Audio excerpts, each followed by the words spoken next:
కత్తితో శత్రువుల కంఠాలు తెగనరికి గొప్ప యోధుడు సహదేవుడు. భూత వర్తమాన భవిష్యత్ విషయాలు తెలిసిన త్రిలోక జ్ఞాని సహదేవుడు. దుర్యోధనుడికి సైతం తమపై యుద్ధంలో గెలిచే ముహూర్తం చెప్పిన అపర జ్యోతిష్కుడు సహదేవుడు. తన తండ్రి పాండురాజు మాంసాన్ని తినడం వల్లనే సహదేవుడికి ఈ శక్తి వచ్చిందంటారు. అసలు పాండురాజు ఎవరు? అతను ఈ సృష్టి రహస్యాన్ని ఎలా ఛేదించాడో ఇప్పుడు చూద్దాం. హస్తినాపురానికి రాజు విచిత్రవీర్యుడు. అతనికి 2 భార్యలు, అంబిక, అంబాలిక. పెళ్లైన కొత్తలోనే విచిత్రవీరుడు మరణించడం వల్ల హస్తినాపుర సింహాసనానికి వారసులు లేక రాజ్యం శత్రువుల పరమవుతుందని భావించిన విచిత్రవీరుడి తల్లి సత్యవతి తన మొదటి సంతానమైన ఋషివేద వ్యాసుడిని పిలిచింది. వ్యాసుడు తన తల్లి కోరిక మేరకు విచిత్రవీర్యుని 2 భార్యలకు సంతానం కలిగించుటకు ఒప్పుకుంటాడు. విచిత్రవీర్యుని మొదటి భార్య అంబికను వ్యాసుని గదికి పంపగా పొడవాటి గడ్డాలు కలిగిన అతని తేజోరూపాన్ని చూసి భయపడిన అంబిక కళ్ళు మూసుకుంటుంది. తద్వారా ఆమెకు పుట్టు గుడ్డి అయిన ధృతరాష్ట్రుడు జన్మిస్తాడు. అప్పుడు సత్యవతి విచిత్రవీరుని 2వ భార్య అంబాలికతో నీవు కళ్ళు మూసుకోవద్దని చెప్పి వ్యాసుని గదికి పంపగా అతని తేజోరూపాన్ని చూసి భయంతో వణుకుతుంది అంబాలిక. అప్పుడు ఆమెకు కలలేని తెల్లని పాండురోగంతో పుత్రుడు పాండు జన్మిస్తాడు. ధృతరాష్ట్రుడు గుడ్డివాడు, పాండురోగం కలవాడు. అప్పుడు మరలా అంబికను తన గదికి పంపితే ఈసారి మంచి సంతానాన్ని ప్రసాదిస్తానంటాడు. అయితే పొడవాటి గడ్డాలు కలిగిన అతనితో కాపురం చేయడం ఇష్టం లేని అంబిక తన పని మనిషి పరాశ్రమిని పంపుతుంది. పరాశ్రమి వ్యాసుడి గదికి వెళ్లి అతని తేజోరూపాన్ని చూసి భయపడకుండా అతనితో చాలా సంతోషంగా ఇష్టంగా కాపురం చేస్తుంది. అప్పుడు ఆమెకు విదురుడు జన్మిస్తాడు. పాండు చిన్నప్పటి నుండి ఎన్నో యుద్ధ విద్యలను తన పెదనాన్న భీష్ముడి వద్ద నేర్చుకుని గొప్ప విలుకాడిగా తయారయ్యాడు. ఎన్నో వేదాలను అభ్యసించాడు. అస్త్రశస్త్రాలను ప్రయోగించడంలో ఆరితేరిపోయాడు. 3 యువరాజులు పెరిగి పెద్దవారవుతారు. పెద్దవాడు ధృతరాష్ట్రుడు రాజు కావాల్సి ఉండగా అతను అంధుడు కావడంతో పాండును రాజుగా నియమించి దాసి కొడుకు విదురుడిని ప్రధానమంత్రిగా నియమిస్తాడు భీష్ముడు. పాండురాజు కాశీ, అంగ, వంగ, కళింగ, మగధ మొదలగు రాజ్యాలను జయించాడు. వారందరినీ తన సామంతులుగా చేసుకుని హస్తినాపురానికి చక్రవర్తిగా రాజ్యాన్ని జనరంజకంగా పరిపాలించసాగాడు. పాండురాజు కుంతిభోజుని కుమార్తె కుంతిని, అలాగే మద్రదేశపు యువరాణి మాద్రిని స్వయంవరంలో గెలుచుకొని వివాహం చేసుకుంటాడు. తర్వాత ఒకనాడు అడవిలో వేటాడుతూ లేడి రూపంలో సంభోగించుచున్న రిషి కిందమానుపై తన బాణాన్ని ప్రయోగించగా తీవ్రంగా గాయపడిన కిందమాను, నేను నా భార్యతో సంభోగించుచున్న సమయంలో బాణం వేసి నన్ను చంపుతున్నావు. నీవు కూడా నీ భార్యతో సంభోగించ ప్రయత్నించినా మరణిస్తావని శపించి చనిపోతాడు. దానితో జీవితంపై విరక్తి కలిగిన పాండురాజు రాజ్యాన్ని త్యజించి హస్తినాపురానికి ధృతరాష్ట్రుణ్ణి రాజుగా నియమించి తన 2 భార్యలతో కలిసి అనేక పుణ్యక్షేత్రాలు సందర్శించి ఎంతో మంది ఋషులను కలిసి వారు చెప్పిన అనేక మంత్రాలను తంత్రాలను ఔపోసన పట్టి సాధన చేసి ఎంతో జ్ఞానాన్ని పొందుతాడు. తర్వాత భార్యలతో కలిసి అడవులకు చేరి నియమనిష్టలతో కఠోర సాధనతో తపస్సు చేసి కాలచక్ర పరిభ్రమణాన్ని సృష్టి రహస్యాన్ని ఛేదించి భూత భవిష్యత్ వర్తమానాలను తెలుసుకుని ఎంతో తపశక్తిని కూడగట్టుకుంటాడు.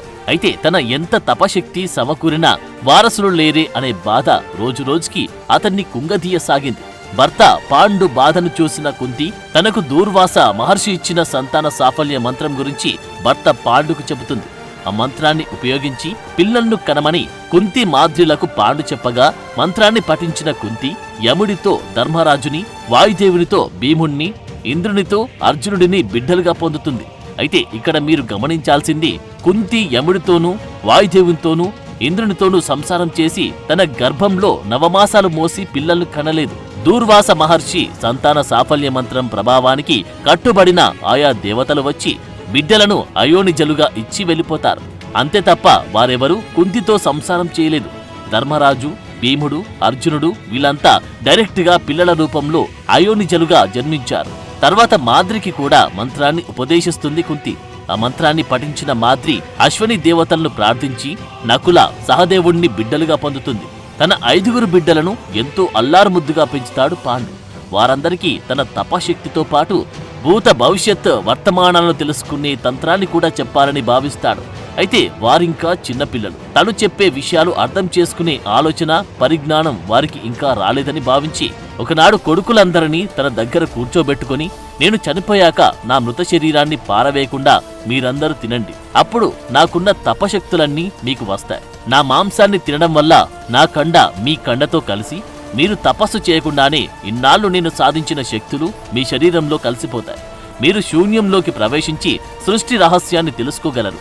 అలాగే భూత భవిష్యత్ వర్తమానాలను సైతం తెలుసుకుని అనేక ప్రమాదాలను జరగకుండా ఆపగలరు. యుద్ధాలను సైతం గెలవగలరు. చివరకు మృత్యువును సైతం జయించగలరు అని చెప్పి, ఇది నా చివరి కోరిక, మీరు తప్పక నా మాంసం తినాలంటాడు. తండ్రి చెప్పే మాటలు అర్థం కాని పాండవులు, చీ పాడు, ఎక్కడైనా మనిషి మాంసం తింటారా? మేము ఏమైనా పులులు, సింహాలమా మనిషిని పీకు తినడానికి అని ఎగతాళి చేస్తారు. అందరికన్నా చిన్నవాడైన సహదేవుడు మాత్రం తప్పకుండా మీ కోరిక నెరవేరుస్తాం నాన్నగారు అని పెద్ద ఆరిందలా పూజు పెడతాడు. 5 పాండవులతో కలిసి కుంతి ఆహారాన్ని సేకరించడానికి అడవిలోకి వెళ్తుంది. అప్పుడు తపస్సులో నుండి కళ్ళు తెరిచిన పాండు ఎదురుగా స్నానం చేస్తున్న తన భార్య మాద్రిని చూస్తాడు. ఆమె అందానికి ఆకర్షితుడవుతాడు.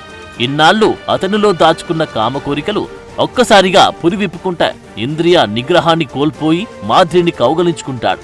భార్య వద్దంటున్నా వినకుండా ఆమెతో శారీరకంగా కలవాలని బలవంతం చేస్తాడు. అంతే, కిందమాను ఋషి ఇచ్చిన శాప ప్రభావం కారణంగా మరణిస్తాడు. చనిపోయిన పాండురాజును చూసిన 5 పాండవులు తీవ్రంగా శోకిస్తారు. మీ తండ్రికి అంత్యక్రియలు చేయమని కుంతి కోరగా పాండవులు సిద్ధమవుతారు. అయితే తీవ్ర విషాదంలో ఉన్న పాండవులకు తమ తండ్రి తను చనిపోయాక తన శరీరాన్ని దహనం చేయకుండా తినమని చెప్పిన విషయం గుర్తుకురాదు. పాండవులందరూ కట్టెలు పేర్చి చితి మీదకు తండ్రి పాండురాజు శరీరాన్ని తీసుకువచ్చి పడుకోబెడతారు. అప్పుడు మాద్రి తన భర్త చావుకి తనే కారణమని తనలో తానే నిందించుకొని ఏడుస్తూ, భర్తతో పాటు నేను కూడా సతీ సహగమనం చేసి చనిపోతానని తన అక్క కుంతికి తన 2 పిల్లలు నకుల, సహదేవులను అప్పగించి, ఇక నుంచి వీరందరినీ పెంచి పెద్ద చేసే బాధ్యత నీదే అక్క అని చెప్పి పాండు చితిపైన కూర్చుంటుంది. పిల్లలందరూ ఏడుస్తుంటారు.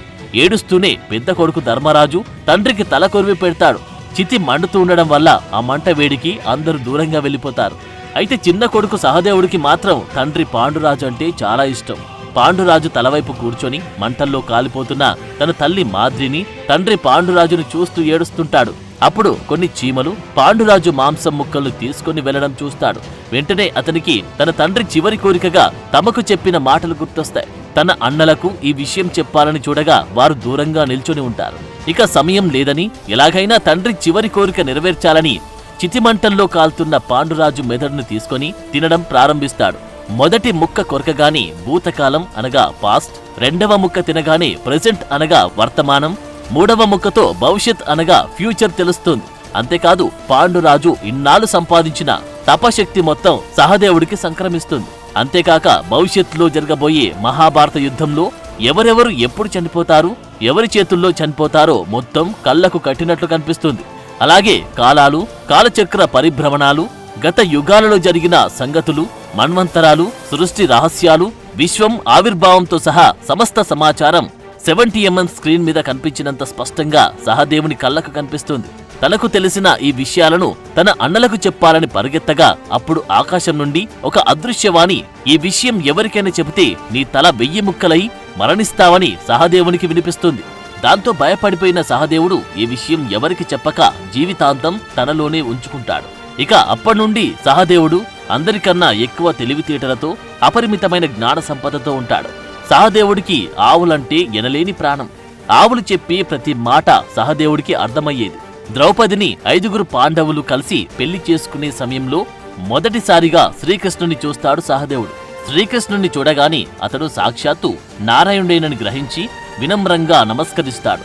పాండురాజు మాంసాన్ని తినడం వల్ల సహదేవుడికి సమస్తం తెలిసాయని భగవానుడైన శ్రీకృష్ణుడికి తెలుసు కాబట్టి అతన్ని పక్కకు తీసుకువెళ్లి, నీకు తెలిసిన సృష్టి రహస్యాన్ని జ్యోతిష్య శాస్త్ర రూపంలో ప్రజలకు తెలియజెప్పు. వారు ఒక ప్రశ్న వేస్తే నీవు కూడా సమాధానాన్ని ప్రశ్న రూపంలోనే చెప్పు. అర్థం చేసుకున్న వారు జాగ్రత్త పడతారు, కాని వారు పోతారు. మహాభారత యుద్ధం అనేది దైవం నిర్ణయించిన విధి, అది జరిగి తీరాలి. నీవు ముందే యుద్ధం గురించి వారిని హెచ్చరిస్తే దుర్మార్గులు యుద్ధానికి రాకుండా తప్పించుకుంటారు. అప్పుడు దుష్ట శిక్షణ జరగదు కదా అని సహదేవుడికి చెబుతాడు శ్రీకృష్ణుడు. అప్పుడు దేవరహస్యాన్ని గ్రహించిన సహదేవుడు, నాకు తెలిసిన ఈ భవిష్యత్ విషయాలను లోక కళ్యాణం కోసమే ఉపయోగిస్తానని శ్రీకృష్ణుడికి మాట ఇస్తాడు. తర్వాత పాండవులు అజ్ఞాతవాసంలో ఉన్నప్పుడు విరాటరాజు దగ్గర సహదేవుడు ఆవుల పాకశాలలో పనిచేస్తాడు. అంతేకాక జ్యోతిష్య శాస్త్రాన్ని ఉపయోగించి శుభకార్యాలకు ముహూర్తాలు కూడా పెట్టేవాడు.